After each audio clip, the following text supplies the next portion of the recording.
Hello. Chapter 4. Where are you going, Mama?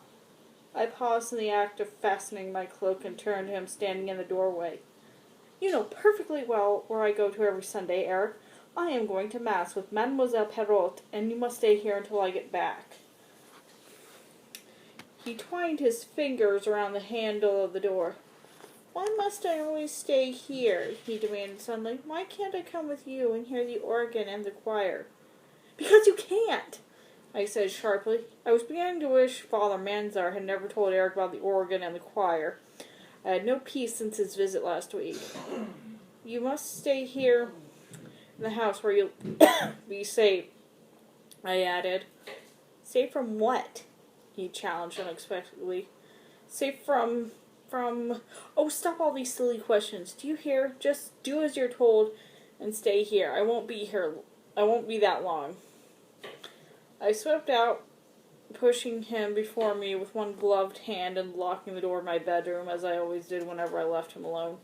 It was the only room in the house that contained a mirror, and he was forbidden to go in there. But I did not trust his obedience to last once I was out of sight. He was insatiably curious. He followed me down the staircase and sat forlornly on the bottom step, watching me through the mask. What's it like in the village? He asked wistfully. Is the church very beautiful? No, I lied hastily. It's very ordinary, quite ugly in fact. It wouldn't interest you at all, and the village is full of people who would be unkind and frighten you. May I come if I promise not to be frightened? No! I turned my back on him to cover my alarm. That threat had never failed to silence him before. I was concerned to find out that his obsessive love of music was now strong enough to overcome a fear I had steadily fostered since he was old enough to talk. My instinct was to protect him from a world that would inevitably seek to do him harm. Even Marie and Father Manzar agreed that I must keep him away from people, and total isolation seemed to be the only answer to my dilemma. I knew that ignorance and superstition would destroy him. Careful as I had been not to parade his presence, my windows were still smashed at regular intervals. More than one ugly, abusive letter had been shoved through my door, advising me to leave Boscherville and take the monster with me. It took enormous courage for me to face the grim, unwelcoming silence of the congregation every Sunday, to sit in the rear pew with Marie and hold my head high, pretending not to notice the primitive hostility all around me. Nobody wanted me here, but my presence was a mark of my defiance, a symbol of my refusal to be driven from my home and hounded from one village to the next. It was also my one escape from a house I thought of increasingly as a prison. My house, the quaint and pretty house of which I had been so proud, was now no more to me than a dungeon in the Bastille. Returning from Mass, the first sight of its ivy-clad walls was enough to make my heart sink, but the thought of the child behind its carefully locked doors, waiting patiently and trusting for my return, always forced my lagging footsteps down the garden path. Lately, as I approached, I had been aware of the white mask pressed against the window of the attic bedroom, and I sensed his growing anxiety that one day I would walk out of the house and never come back. Don't sit on the stairs, I said harshly. Go and study your text for the day and then copy it out. I don't want to. I am not interested in what you want to do, I replied coldly. I expect to be finished by the time I return.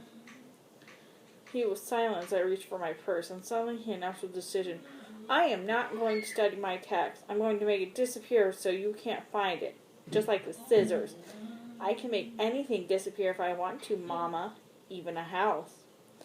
He jumped off the chair and ran past me in the drawing room as though he expected to be hit, and when he had gone, I leaned against the wall, trembling with apprehension. I tried to tell myself this was just a silly, childish threat, devoid of any meaning other than vain protest. But I could not stop shaking, and I found myself unable to step through the door.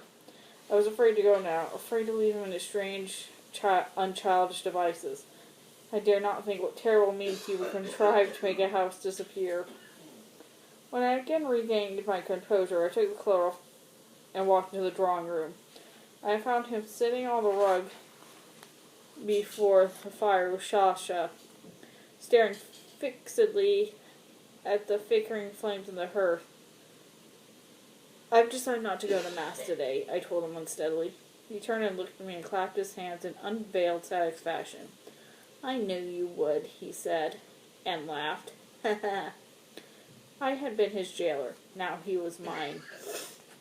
I felt as though I'd been sealed up in a tomb to serve the corpse of a child pharaoh in its afterlife, and I fiercely resented the captivity in which he had forced upon me. Love, hatred, pity, and fear circled me around like the carrion crows, spinning me wildly from one peak of emotion to another, until I hardly knew myself anymore when I looked into the solitary mirror that adorned my bedroom. I was thin and haggard, with a strange wild-eyed look, and though the contours of my beauty remained, 15 years older than my 23 summers, it was as though all the harshness and cruelty which was driven to show him etched itself, line by line, upon my face, a grim testimony to the endless circle of violence which characterized our life together. It was during that year that I began to explore the mysterious power of his voice. Sometimes, almost without my noticing, he would begin to sing softly, and the hypnotic sweetness would lure me from my task and draw me toward him, as though by an unseen chain. It was a game he played, and I came to fear it more than any other manifestation of his curious genius. I put away the operatic scores which we had studied together, and refused to teach him any more, for I began to be afraid of the manner in which his voice was manipulating me. It seemed evil somehow, almost incestuous. Father Mansart came now regularly to celebrate Mass in my drawing room and spared me the ordeal of appearing every Sunday in church. And for the first time I heard the child sing. I saw his eyes filled with tears. If it were not blasphemy to think such a thing, he muttered slowly, I would have said I would have heard the voice of God here in this very room. In this tense, resonating silence that descended, I felt my own heart beat thundering in my throat. I saw the eyes behind the white mask meet mine, and their glance was triumphant, somehow masterful. He had been heard. Worse, he had been understood. I dare not to think what he might begin to fashion from that knowledge. I shivered as Father Mansart beckoned forward and told him solemnly that he possessed a rare and wonderful gift. I wanted to scream, but I was silent. I knew the damage had already been done. They walked together toward the piano, the priest's hand resting on the child's bony shoulder. I should like to hear you sing the Kyrie, Erik. You know the text, I believe. Yes, Father. How meek he sounded. How innocent and vulnerable he looked, standing beside the heavily built priest. For a moment I doubted my own senses. I wonder if I was feeling on brain-sick fancies brewed by this penal solitude. What had I come to fear the extraordinary bell-like purity of this childish tremble? Kyrie eleison, Christ eleison. Lord, have mercy upon us. Christ, have mercy upon us. 3 times he sang the invocations to heaven, in which each phrase my will receded before a wave of aching longing that made me want to reach out and touch. Whatever spiritual ecstasy Father Mansart derived from those throbbing notes, my response was utterly and unequivocally physical. The words were for God, but the voice, the exquisite, irresistible voice, was for me, and it pulled like a magnet somewhere deep and unseen inside my body. Before the next phrase took breath, I had slammed the lid down on the piano with a violence and narrowly missing trapping the priest's fingers. The sudden appalled silence was broken only by my hysterical sobbing. Father Mansart looked at me in amazement, but in Erik's eyes I saw fear and great misery. You are overwrought, said the priest briskly as he pressed me into a chair. It is understandable. Great beauty is often perceived by human senses in pain. I shuddered. He is not to sing again, Father. I will not permit it. My dear child, I can't think that you mean that. Forbidding expression to such a gift would be positively unkind. I sat up right in my chair, staring beyond the priest to the child who now wept silently beside the piano. His voice is a sin, I said grimly. A mortal sin. No woman who hears it will ever die in a state of grace. As Father Manzat recoiled from me in horror, one hand strayed instinctively towards his crucifix, while the other gestured abruptly for Erik to leave the room. When we were alone, he looked down on me with an odd mixture of pity and distaste. I think you've been too much alone with your burdens, he said quietly. I bit my lip and looked away from him. You think I'm mad? By no means, he said hurriedly, but certainly it would seem that your judgment has been affected by the strain of your solitude. Whatever you believe you hear is only the voice of your own confusion. You must try to remember he is just a young child. I got up and went to the bureau which stood in the center in the corner of the room. A shower of papers tumbled out when I opened the glass door, and from the pile at my feet I snatched up a handful of musical scores and architectural sketches and pushed them in the priest's hand. Is this the work of a child? I demanded coldly. He took the papers to light and examined them carefully.